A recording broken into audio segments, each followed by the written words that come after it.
This show is entirely fictitious and any resemblance to real persons, dead or alive, places or events is purely coincidental. This show is not intended to outrage, insult, defame or hurt any religion or religious sentiments, or feeling or any person, entity, class or community, and does not encourage to propagate in superstitious beliefs, black magic or witchcraft. Listeners should exercise the discussion. Hello दोस्तों, मैं स्वराज लेकर हाजिर हूं एक और कहानी। आशा करता हूं आपको पसंद आएगी। ये कहानी दो कपल्स की है। राघव और मानवी की शादी को अभी सिर्फ 6 महीने हुए थे। राघव का एक दोस्त था मिकी, जो उसी शहर में रहता था, और उसकी शादी को लगभग 1 साल हो गया था। उन लोगों ने कहीं घूमने का प्लान बनाया। मानवी और मिकी की वाइफ रिचा तुरंत खुशी खुशी मान गई। आखिर उन दोनों में भी अच्छी खासी दोस्ती हो गई थी। मिकी और राघव ने शहर से दूर एक रिसॉर्ट इंटरनेट पर ढूंढा। वो रिसॉर्ट जंगल के अंदर था, लेकिन बहुत ही शांत और शानदार लगा।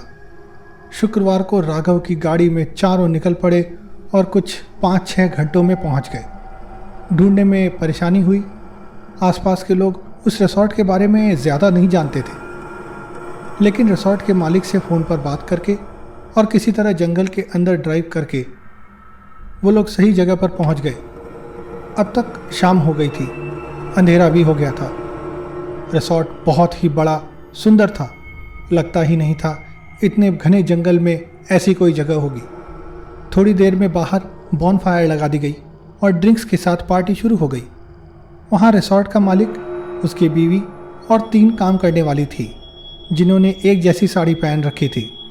आश्चर्य इस बात का था कि उन लोगों ने खाने के लिए जो भी ऑर्डर किया, सब कुछ तुरंत हाजिर हो गया, मानो पहले से ही पता हो कि क्या ऑर्डर होना है। काम करने वाली भी थोड़ी अजीब थी, कोई बात नहीं करती थी। इन सब बातों के साथ वहाँ आसपास दूर दूर का सन्नाटा और अंधेरा थोड़ी घबराहट दे रहा था। लेकिन पार्टी करते हुए सब लोग जल्दी ही सब कुछ भूलकर एंजॉय करने लगे। 1 घंटे बाद सबने देखा राघव कुर्सी पर ही सो गया और खर्राटे लेने लगा। राघव ज़रा थक गया था और थोड़ी ज़्यादा पी भी ली थी, इसलिए आंख लग गई। मिक्की ने जगाया और बोला, चल भाई, आज की पार्टी ख़त्म करते हैं, तू खाना खा और सो जा। राघव की बीवी मानवी बोली, चलो मैं भी चलती हूँ। तो राघव ने रोक लिया, बोला, अरे तुम लोग कंटिन्यू करो, मैं जाता हूँ। 1-2 घंटे में सो जाना, मेरी वजह से पार्टी क्यों ख़राब करते हो? बाकी मैं कल तुम्हारे साथ एंजॉय कर लूँगा ना। सब मान गए और बोले कि चलो थोड़ी देर में हम भी चले जाएंगे। राघव उठकर अपने कमरे में चला गया। उसे अंधेरे में सोने की आदत थी, इसलिए दरवाजे को धकेल कर बत्ती बुझा दी और सो गया। कुछ आधा घंटा हुआ होगा और रात के 10 बजे होंगे। मानवी अंदर आई और दरवाज़ा बंद कर लिया। वो राघव के पास सो गई। राघव की नींद थोड़ी सी खुली। उसने महसूस किया मानवी आ गई है, तो आराम से सो गया। थोड़ी ही देर बाद किसी ने दरवाजे पर दस्तक दी। इस वक्त कौन होगा? मानवी शायद गहरी नींद में थी, वो नहीं उठी, तो राघव उठा और अंधेरे में ही दरवाज़ा खोला।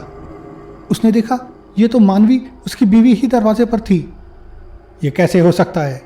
राघव ने आओ देखा ना ताओ बत्ती जला दी, तो देखा बिस्तर पर कोई नहीं था। तो फिर थोड़ी देर पहले अंधेरे में कौन आई थी? और आई थी तो गई कहाँ? वो भागा भागा बाथरूम में गया, देखा वहाँ भी कोई नहीं है। मानवी अंदर आई, बोली, ये क्या कर रहे हो? पागल हो गए हो क्या? क्या ढूंढ रहे हो? राघव बोला, अरे तुम तो थोड़ी देर पहले आई थी ना, दरवाज़ा भी बंद किया था।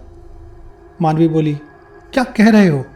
मैं तो अभी तक बाहर ही बैठी थी, तुम्हें कुछ ज़्यादा ही चढ़ गई है।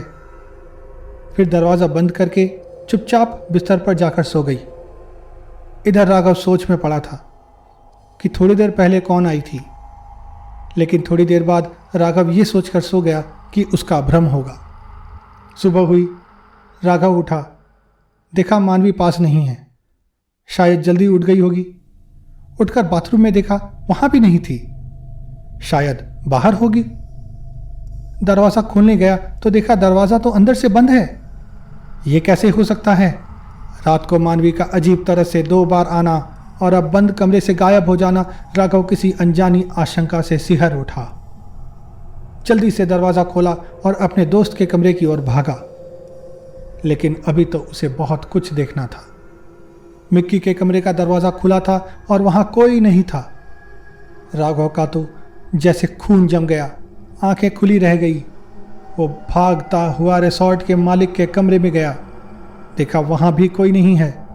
उसने बेतहाशा सबको आसपास के जंगल में तलाशा और ज़ोर ज़ोर से आवाज़ देने लगा, लेकिन कोई फ़ायदा नहीं। आखिर कहाँ गए सब? सबको ज़मीन निगल गई या आसमान खा गया? कुछ देर बाद हार कर उसने गाड़ी निकाली और जंगल से बाहर निकल पड़ा मदद के लिए। वो गाड़ी चलाकर थोड़ी दूर ही गया होगा कि अचानक सामने से एक पुलिस वाला आ गया। राघव ने गाड़ी रोकी और गाड़ी से उतरा। पुलिस वाला बोला, ओ भाई, यहाँ किधर जा रहे हो?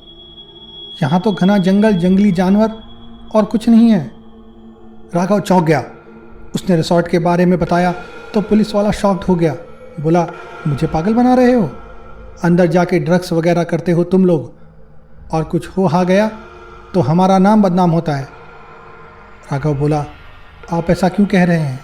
यहाँ सचमुच एक रिसॉर्ट है, आप तो जानते होंगे। पुलिस वाला बोला, सुनो बेटे, मैं यहाँ नया नहीं हूँ।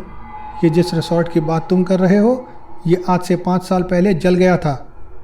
अब वहाँ सिर्फ खंडहर है और कुछ नहीं। ये सुनकर राघव का दिमाग खराब हो गया। वो जिद करके पुलिस वाले को अपने साथ ले गया, वहीं जहाँ रिसॉर्ट था। लेकिन वहाँ का नज़ारा देखकर उसकी सिट्टी पिट्टी गुम हो गई। वहाँ तो सिर्फ जली हुई बिल्डिंग थी जो खंडहर बन चुकी थी। भाग भाग कर आसपास ढूंढा तो वहाँ रात के कोई नाम और निशान न मिले, न कोई नौकरानी, न मालिक। राघव को रात वाली बातें याद आ रही थी। पुलिस वाले ने बताया, यहाँ जो रिसॉर्ट था वो 5 साल पहले तक था और बहुत अच्छा हुआ करता था। सब लोग यहाँ आकर बहुत खुश होते थे। इसी वजह से किसी ने जलन की भावना से इसे जला दिया था। रिसॉर्ट का मालिक, उसकी बीवी और 3 नौकरानियाँ, कोई नहीं बचा था। पुलिस वाले ने राघव को डांटा और बोला, झूठ बोलकर यहाँ अय्याशी करते हो, जेल में बंद कर दूंगा तुमको।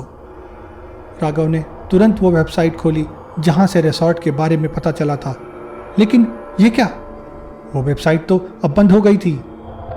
अब पुलिस वाला चिढ़ रहा था और राघव पागलों की तरह रोकर अपनी कहानी बता रहा था, जिसका पुलिस वाले पर कोई असर नहीं हुआ। राघव समझ तो सब कुछ रहा था, लेकिन किसी को कुछ समझा नहीं सकता था। तो दोस्तों, ये थी आज की कहानी। सुनने के लिए धन्यवाद। दोस्तों, आप मुझे फॉलो कर सकते हैं यूट्यूब पर। मेरा चैनल है स्वराज शर्मा 1402 और इंस्टाग्राम और फेसबुक पर मेरी आईडी है artist.swaraj। तो जुड़िए मेरे साथ और